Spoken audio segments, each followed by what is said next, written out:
Why do you feel like you can't focus on anything, even when there's nothing urgent to do? Why do you open your phone 86 times a day and not even notice? Why do you say you want peace, but fill yourself with noise? Perhaps it's not a lack of time. Perhaps it's fear. And if Socrates saw all this, he wouldn't say you're busy. He'd say you're afraid to face your own life, and that's why you distract yourself constantly. You weren't born with TikTok. You weren't born with Netflix. You weren't born with 200 tabs open in your head. But gradually, you learned that every time emptiness hits, you just open another notification. Modern distraction is like a thin blanket in the cold. It doesn't solve anything, but it deceives. Socrates warned, an unexamined life is not worth living. But we flee from examination. We flee from silence, because deep down we know, when we stop, what we're avoiding comes to the surface. The allure of being busy. Today, being constantly busy has become a status symbol. If you're not rushing around, it feels like you're losing out. But is that really true? Have you noticed that the busiest people you know are also the ones who complain the most that life isn't moving forward? Distraction isn't just about leisure. It's a way to postpone important decisions. It's a subtle cowardice. You pretend you're busy, when in reality, you're just avoiding. In Luke 10, Jesus visits Martha and Mary. Martha's preoccupied with her chores. Mary sits at Jesus' feet to listen. Martha gets irritated and says, "Lord, don't you care that my sister has left me to do the work by myself?" Jesus responds with something powerful. "Martha, Martha, you are worried and upset about many things, but only one thing is necessary." This scene shows how our minds can be full and empty at the same time. Martha was distracted by what seemed important.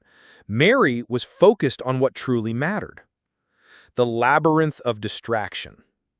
How many times do you pick up your phone for no reason? Open Instagram and close it without seeing anything. Start a video and immediately jump to another. These small, accumulated distractions form a mental labyrinth, and you don't realize you're lost because it always seems like you're doing something.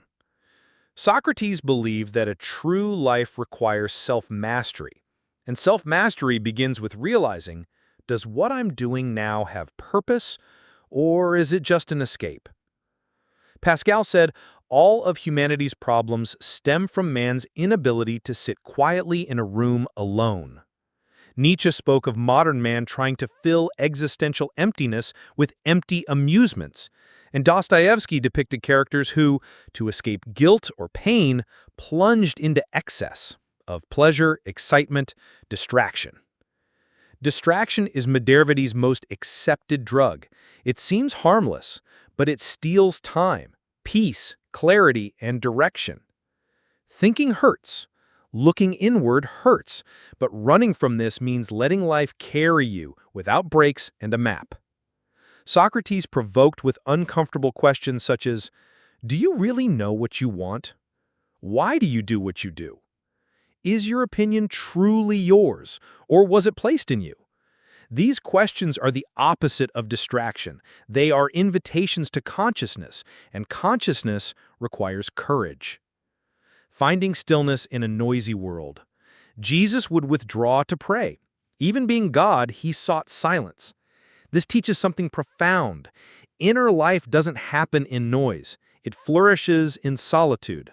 Prayer, much like Socratic meditation, is a moment when you stop running and start listening.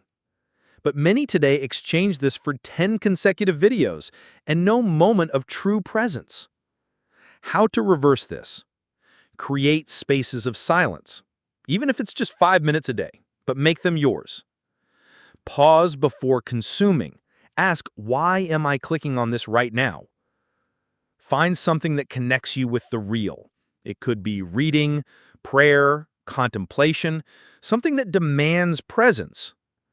Accept the discomfort of emptiness. It is the beginning of rebuilding. You can keep collecting distractions, or you can start asking real questions. Socrates, if he lived today, might not be impressed by your packed schedule. He would ask, Does all this bring you closer to who you want to be? And if the answer is, I don't know, it's time to pause. Share in the comments below, what distraction do you most feel steals your life? And if this message awakens something in you, subscribe to the channel. There's much more coming. See you in the next video.